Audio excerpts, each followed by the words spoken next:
The relationship you have with other people always begins with the relationship you have with yourself.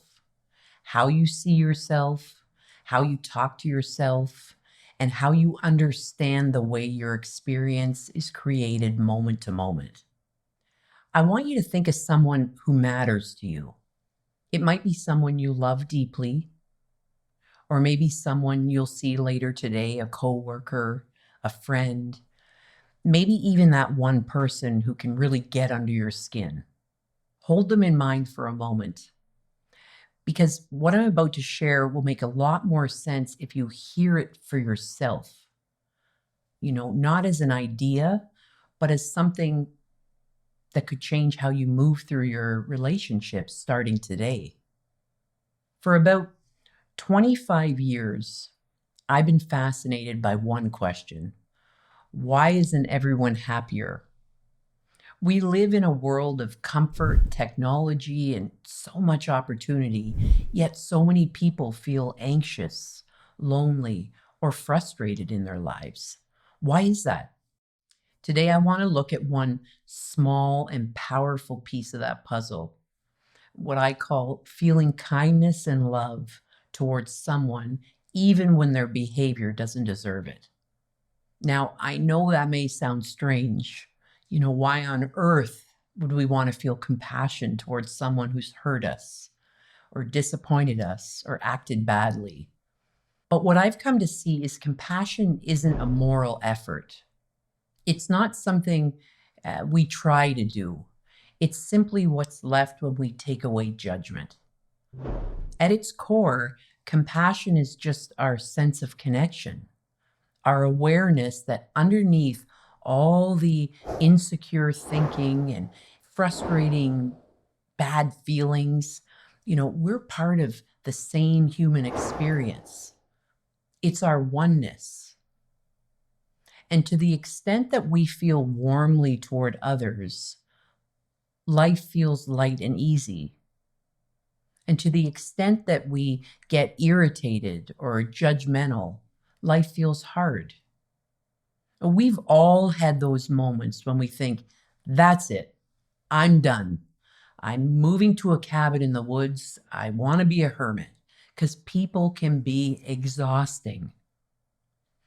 But that's only true when we forget how our experience actually works. And we innocently forget. When someone says something hurtful or doesn't meet our expectations, our mind jumps in and we start assigning meaning and motive. And if we think, they were just careless, we might feel mildly irritated. But if we think they did it on purpose, now we feel angry, betrayed, resentful. And the moment we assign intention, our emotions darken. And yet, if we pause and remember that maybe they're just caught up in their own thinking, doing the best they can with the state of mind they're in, something inside us shifts. The darkness lifts, and understanding replaces judgment, and warmth naturally returns. That's the beautiful part. So compassion isn't something that we manufacture. It's what rises up when judgment quiets down. Like, think of small children. Little kids, they love easily. That's our default setting before thought complicates everything.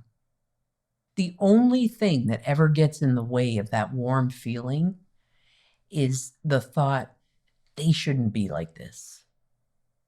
And the moment you see that, well, you soften. When I work with clients, and especially couples, they often come in saying things like, she doesn't listen to me, or he never helps out, or they don't care. But as soon as they see the link between what they're thinking about their partner and what they're feeling, something magical happens. Their heart softens, and the love that was buried under all that frustration comes back. Because that's what we're made of. Love, peace of mind, connection, calm. And I know this personally. For years, I took everything personally. If someone looked at me the wrong way, I'd think, what did I do wrong? Why don't they like me? If someone said something mean and nasty, I'd replay it in my head for hours, weeks, years, wondering what it meant. It was exhausting. Then I heard one sentence that has changed everything for me. You're living in the feeling of your thinking, not the feeling of the world. And what I heard was, if my emotions are coming from my thinking, not from other people, then I don't have to take what they do so personally. And I saw that everyone is living in the feeling of their thoughts. That includes me, that includes you. That includes the people who drive us crazy. We are all doing the best we can with the thinking we have in the moment. We are all reacting from the state of mind we're in. And for me, that realization was such a relief. I could finally let people off the hook. I didn't have to carry their behavior around in my mind anymore. I could choose who I wanted to be. I could choose to be calm and kind and more understanding. No one can make me feel bad. And when I do feel bad, I know where to look.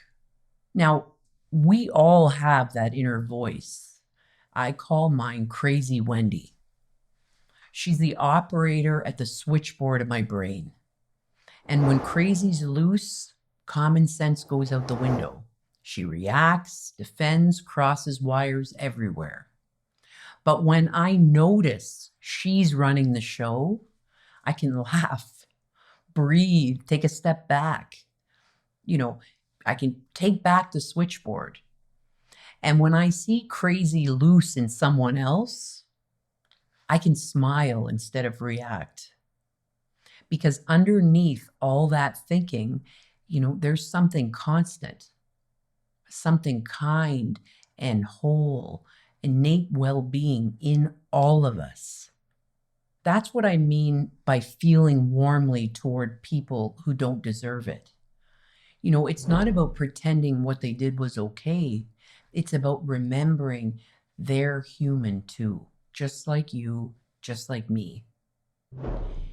And as we see that, our own peace returns. We stop needing people to change before we can feel better. You realize that happiness and compassion come from inside you.